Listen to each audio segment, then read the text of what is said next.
गोव्याची जीवनदायिनी म्हादई नदीचा अविभाज्य भाग असलेल्या कळसा आणि भांडुरा या उपनद्यांचं पाणी कर्नाटकात वळवण्याचा कामाचा सुधारित आराखडा केंद्रीय जल आयोगानं काल मंजूर केलाय.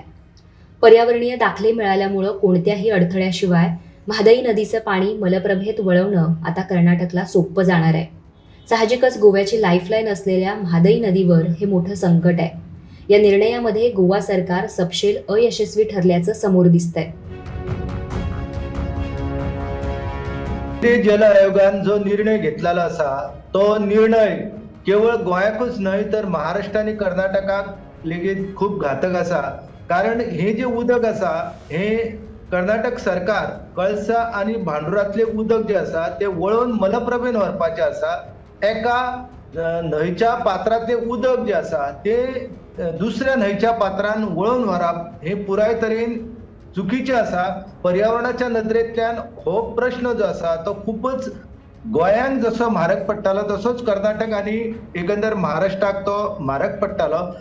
महाराष्ट्राचा हक्क असलेल्या कर्नाटक व्याप्त सीमा भागातल्या कणकुंबी आणि पारवाड परिसरातून गोव्याकडे म्हादई नदीत येणारं पाणी उलट्या दिशेनं वळवण्यासाठी कळसा आणि भांडुरा या उपनद्यांवरच्या प्रकल्पाला केंद्रीय जल आयोगानं काल मान्यता दिली आहे. त्यामुळं म्हादईवर मोठं संकट ओढवणार आहे. या प्रकल्पामुळं गोव्यातल्या 6 तालुक्यांवर याचा परिणाम होणार आहे. गोव्याबरोबर कणकुंबी परिसरातल्या या प्रकल्पाला लोकांचा विरोध होतोय. कणकुंबी परिसरात खोल कालवे खोदल्यामुळं नैसर्गिक जलस्रोत नष्ट झाले असून कणकुंबी आणि पारवाड परिसरातल्या लोकांना पिण्यासाठी पाणीही उपलब्ध नसतं. त्यामुळे या परिसरातील नागरिकांनी या प्रकल्पाला विरोध केलाय. कर्नाटक सरकार हुबळी, धारवाड आणि गदग परिसरातल्या वाढत्या पाण्याची गरज पुढे करून तिथं पाणी पुरवठा करण्यासाठी कळसा आणि भांडुरा प्रकल्पाचं काम नेटानं पुढे नेत आहे. कर्नाटकातल्या आगामी विधानसभा निवडणूक लक्षात घेऊन बेळगाव, धारवाड, बागलकोट आणि हुबळी परिसरातल्या विधानसभेच्या जागा नजरेसमोर ठेवत कळसा आणि भांडुरा प्रकल्पाला त्यांनी परवानगी मिळवली आहे. हे पाणी पळवलं तर गोव्यातल्या 6 तालुक्यांच्या जैवविविधताही नष्ट होणार आहेत. म्हादई खोऱ्यातल्या जैविक साखळीवर याचा परिणाम होणार असून मानवी जीवनावरही संकट ओढवण्याची शक्यता आहे.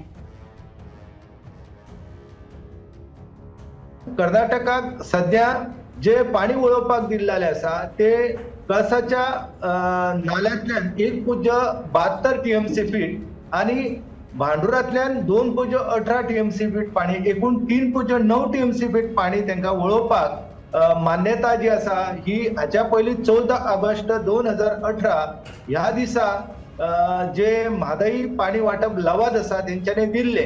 परंतु हो निर्णय दिताना लवादान कर्नाटकाक बंधन घालताले की तुम्ही नव्यान जो डीपीआर डिटेल प्रोजेक्ट रिपोर्ट जो असा सविस्तर जो प्रकल्प अहवाल असा तो सादर करपाक जाय. त्या नदरेंतल्यान कर्नाटकान हो आपलो जो अधिकृत जो सविस्तर प्रकल्प अहवाल असा तो केंद्रीय जल आयोगाक सादर केलो आणि केंद्रीय जल आयोगान बेगोबेग कर्नाटकाक हो निर्णय जो असा तो दिल्लो असा. एकंदर हो जो निर्णय घेतलेलो असा हो पुराय तरेन एकतर्फी निर्णय घेतलेलो असा. आणि 31 मे 2014 मध्ये न्यायालयानं कळसा कालव्यावर भिंतीचे बांधकाम करून पाणी न वळवण्याचा आदेश दिला होता.